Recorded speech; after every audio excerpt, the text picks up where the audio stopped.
Good morning. This is Charlie Ray of the Reasonable Christian podcast. Um, if you like my channel, please hit the like button, subscribe, share this channel with others, share this video, and leave your comments below. Today, I will be discussing behaviorism and Gordon H. Clark. Also, I want to get into a bit of psychology and the Christian view of the image of God. Uh, please stay tuned and let's get into it. I thought about which way to go with this video today, so I'm just going to keep it simple and short. But basically, it comes down to this: are we just the product of chemical processes in the brain? Are we just the product of materialism? The idea that the universe is self organized, that intelligence arises from a primordial soup that, through the processes of evolution, eventually produce human beings? Or are we spiritual beings created in the image of God? And exactly what is the image of God? Are we living souls living within the body? The Apostle Paul said to be absent from the body is to be present with the Lord. And if you read in Genesis uh, chapter 1 and 2, you see the creation account.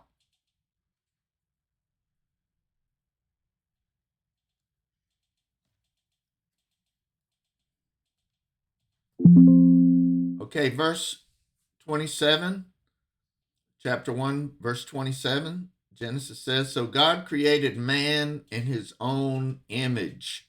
In the image of God created he him, male and female created he them." So both men and women are created in the image of God. So this in and of itself shows that it's not the physical body that is the image of God, because obviously there's a difference between the male body and the female body. The image of God, according to uh, Dr. Gordon H. Clark, is rationality. Man alone, above all the animals, is created in God's image. And for that reason, only man is able to commit a sin, because sin is any violation of the moral law of God, which is written in man's heart, Romans chapter 2, verses 14 and 15. But let's go down and look at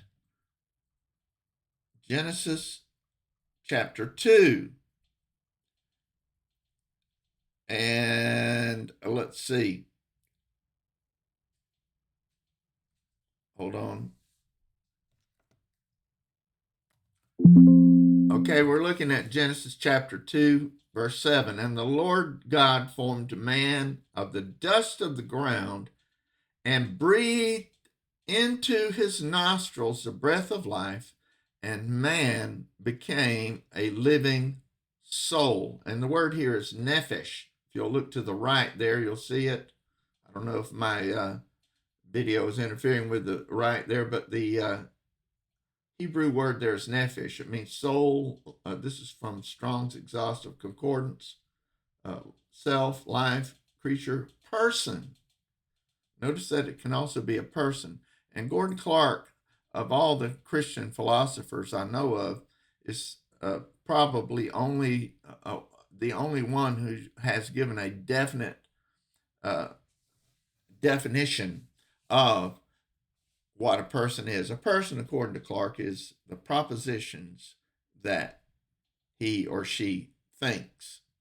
And so we are what we think. We think God's thoughts after him, if we know anything that is true, um, God first knew that truth. God first knew every thought that I have ever thought since I was born.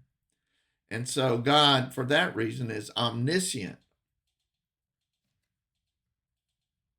Now let's take a look at John chapter 1. It says, in the beginning was the Word, and the Word was with God, and the Word was God. Now notice here that the Greek word behind the translation of word is the word logos. It stands for rationality, reason, not, hold on. I have to use my little, if you look at Strong's Concordance, if you look down into the number 2, it's used as respect to the mind alone, represents reason, the mental faculty of thinking. Probably you can't see this, but I'm reading from the right-hand window in my Bible Works. Hold on a second.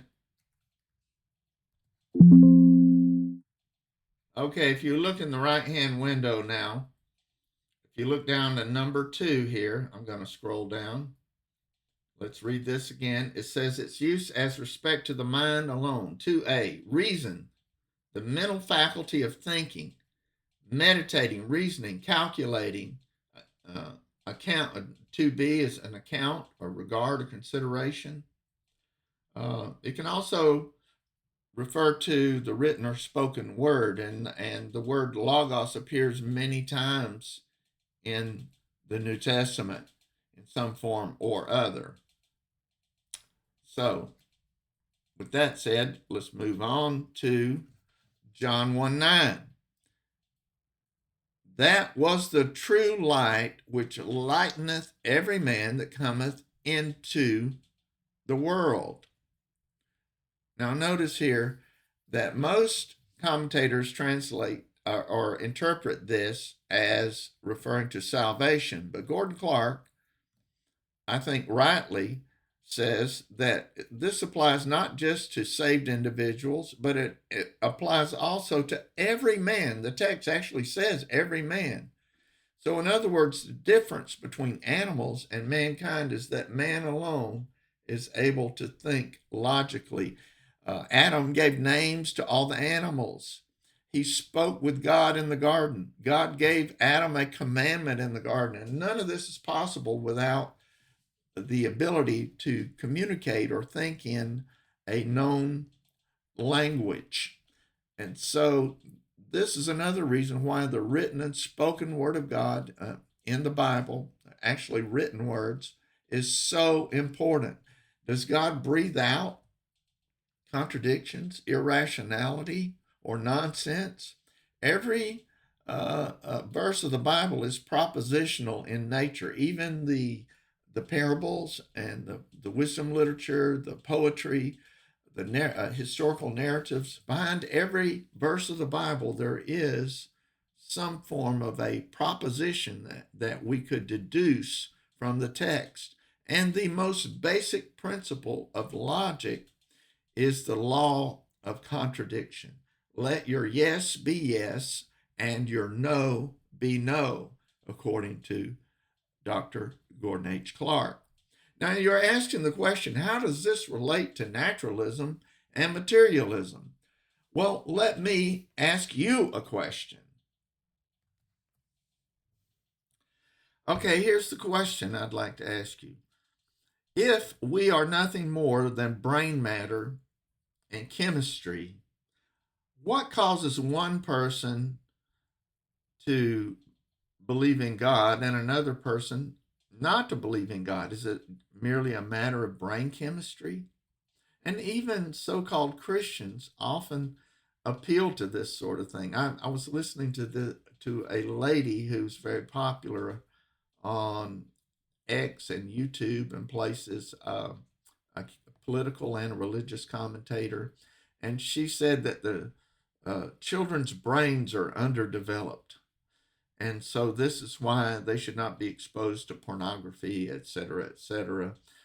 And the implication behind her remarks is that the brain is the cause of either sin or obedience to God. Now, are we merely products of gray matter and the brain, or are we human beings who are created in God's image and that we are living souls? Remember when Jesus gave up the ghost on the cross, when he breathed his last breath, his soul returned to God. His human soul returned to God during that 3 days that he was in the tomb. So the Apostle Paul, I believe it is in 2 Corinthians. Hold on, let's take a look at that. Okay, here we are in 2 Corinthians. Let's take a look at this. Paul says, "We are confident, I say, and willing rather, to be absent from the body and to be present with the Lord. From the minute that we draw our first breath until our last breath, we are a soul living in a body. We're not merely chemical processes of a brain inside a cranium, all right?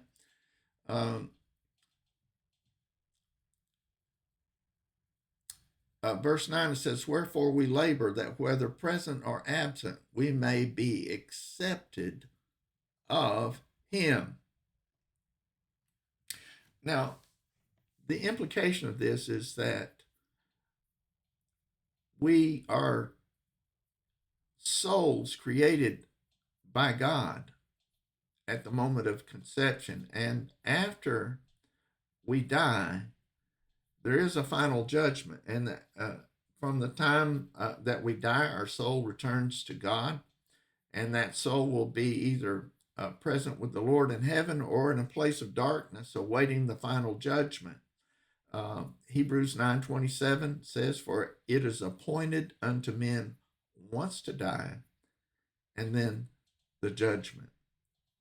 Now, another aspect of this behaviorist or naturalist point of view of the world is that they try to say that things like homosexuality and transgenderism are caused by maladies of the brain or brain chemistry. What is the science behind the idea that brain chemistry causes one person to be identify as a male gender and another person to identify as a female gender, despite the biological facts of their physical body?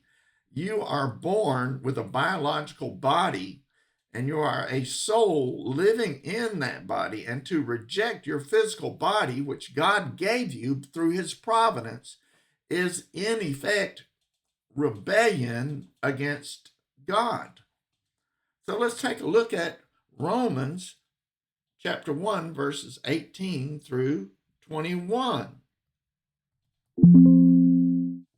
"For the wrath of God is revealed from heaven against all ungodliness and unrighteousness of men who hold the truth in unrighteousness, because that which may be known of God is manifest in them, for God hath showed it unto them. For the invisible things of him from the creation of the world are clearly seen, being understood by the things that are made, even his eternal power and Godhead, so that they are without excuse, because that when they knew God, they glorified him not as God, neither were thankful, but became vain in their imaginations, and their foolish heart was darkened." Now, notice that Paul doesn't say that your physical body or creation causes you to sin. It says they already knew God. And how do we know that? Paul says in chapter 2, verse 14 and 15, let's go there and look at that.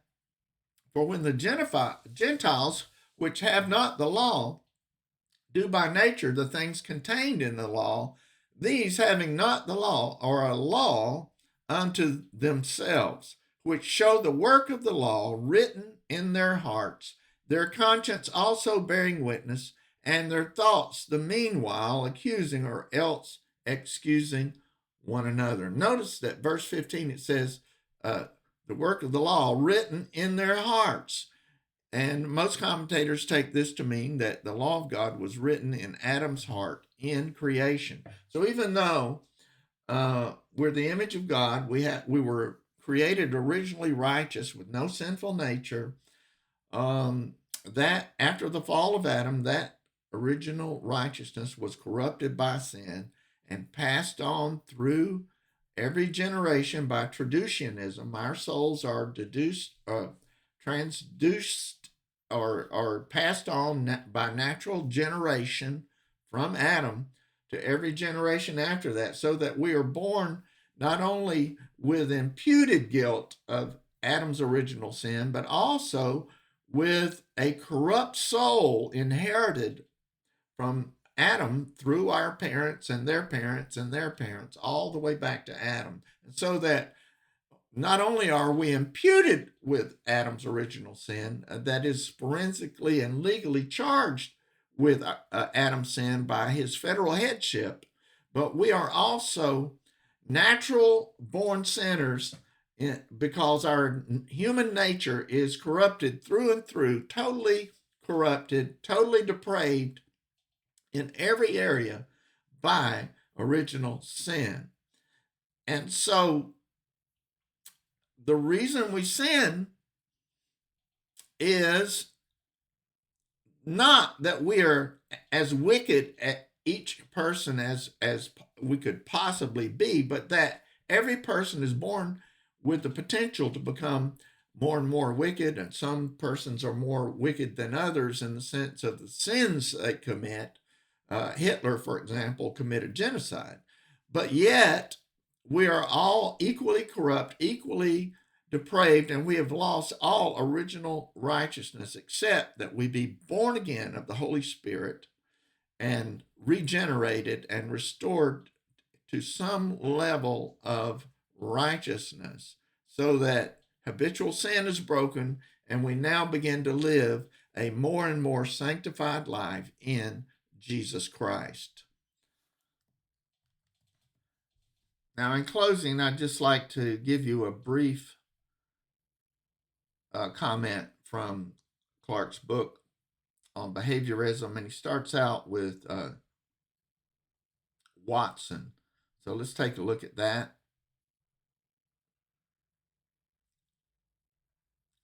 Now, notice here, Clark says that secular and state-controlled universities propagate non-Christian and anti-Christian philosophies, and it's expected. He said that secular and state-controlled universities propagate non-Christian and anti-Christian philosophies is what one expects. I spent 40 years in such institutions, but 8 years in a Christian college some time ago, and more recently, 5 or 6 years in another Christian college, have provided an opportunity to observe sub-Christian, non-Christian, and anti-Christian tendencies in Christian institutions as well. Conversations with professors in other Christian colleges have brought corroboration. The points at issue in the early 80s, now this is decades ago, mind you, are different from those of the 30s. Today, in addition to other factors which are worth consideration, the psychology or philosophy of behaviorism notably undermines the Christian faith of the students. Therefore, the subject of this monograph is behaviorism.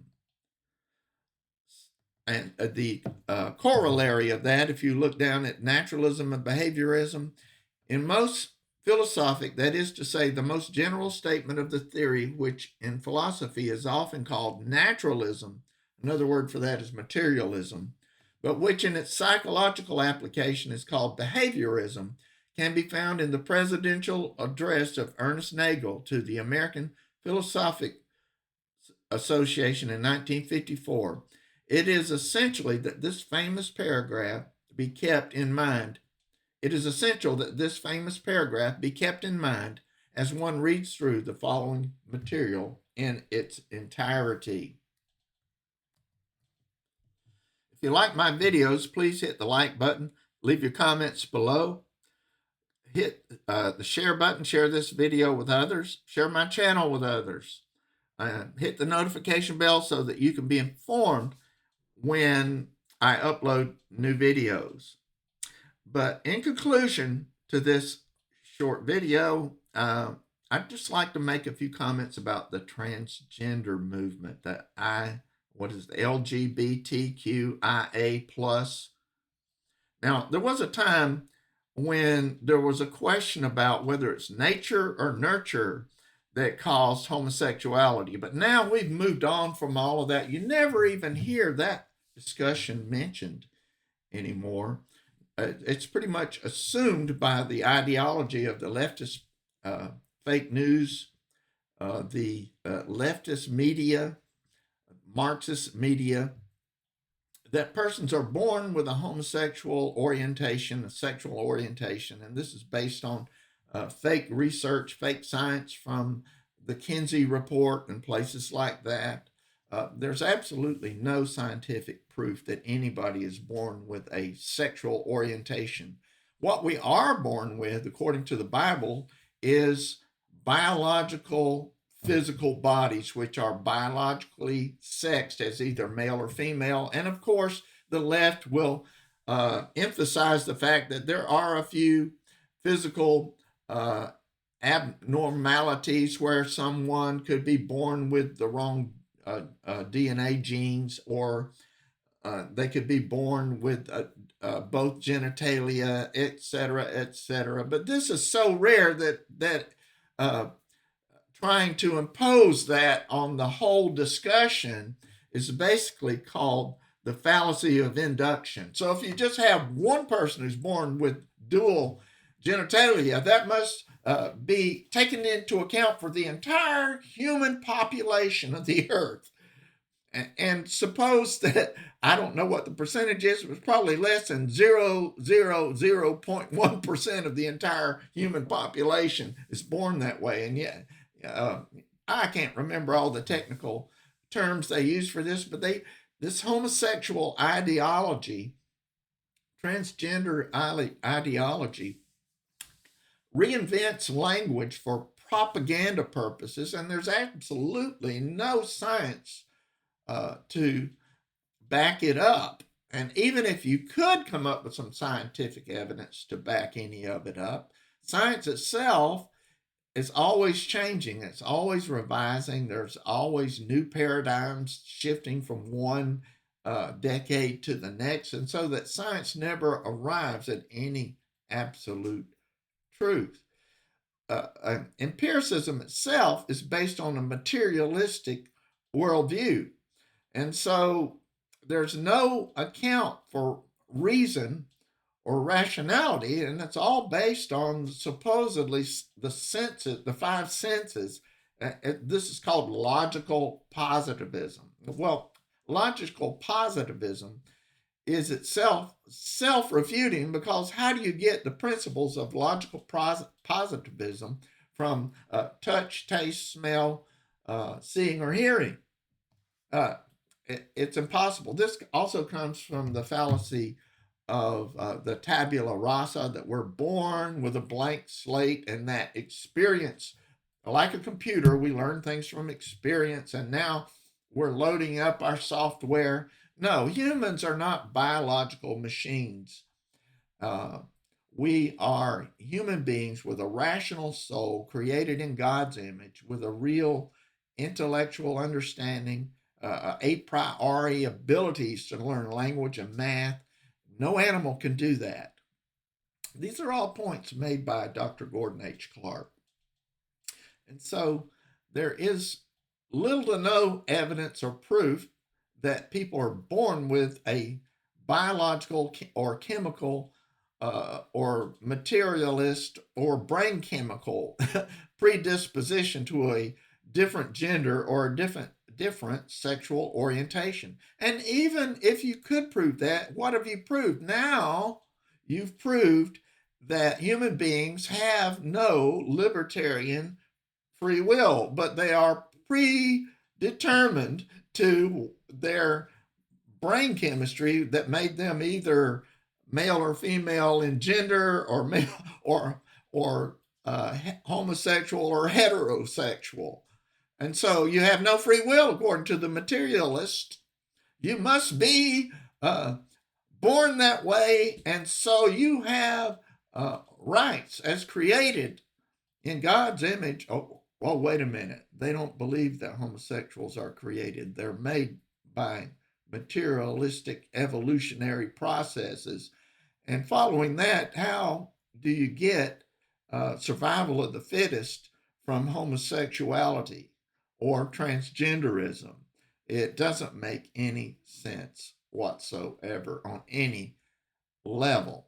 And so you have to wonder, why are Christian colleges teaching psychology courses that basically cave to either materialism, naturalism, or behaviorism, and the moral relativism of the utilitarian uh, view of ethics? Whatever works for the best for the most people is right.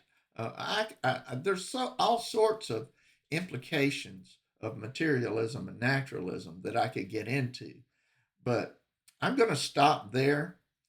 Uh, if you are into apologetics or Christian philosophy, reading Dr. Gordon H. Clark is an absolute must. Now, the man doesn't answer all of your questions. He doesn't deal too much with young earth creationism and all of those things, even though I believe that he believed in that the Genesis account does imply a young earth creationism.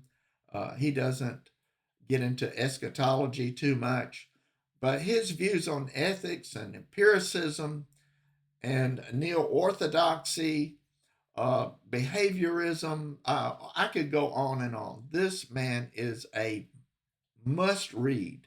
Now, I have another video link that I'm going to provide below that I found on the internet by a non Christian, I guess. His name is Lindemann. I'm going to put the link to that. I'm going to put a link to Clark's book on behaviorism at the Trinity Foundation, where most of his books are still available in print. And I'll ask you to leave more comments below. If you have any other questions, please leave your comments below, and I'll do my best to answer those questions. But in my opinion, the best and most prominent presuppositionalist apologetics guy in my lifetime, although he died in the 1980s, was the late Dr. Gordon H. Clark. There's nobody even comes close to him. Not R.C. Sproul, not John Gershner, not Cornelius Van Til, or anybody else that I can think of. It may be Ronald Nash. Ronald Nash, I have to say, was a very gifted Christian philosopher and apologetics professor from a Southern Baptist background. But with that, I'll leave you today. May the Lord bless you and keep you. If you like my channel, please hit the like button. Help us to reach the 50 subscribers mark. I do not pay to have my algorithms increased.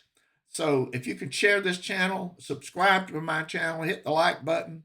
Let's overcome the algorithms, and just subscribe, hit the like button, subscribe so you can see when I upload new videos. May the Lord bless you and keep you today, and may He grant you a desire to study His Word and to learn the gospel of Jesus Christ, which covers not just the gospel and law distinction, but the entire Bible. All scripture is inspired of God and is profitable for doctrine, for reproof, for correction, for instruction in righteousness, that the man of God may be thoroughly furnished unto all good works. 2 Timothy chapter 3, verse 16 and 17. And John chapter 10, verse 35, Jesus said, the scriptures cannot be broken.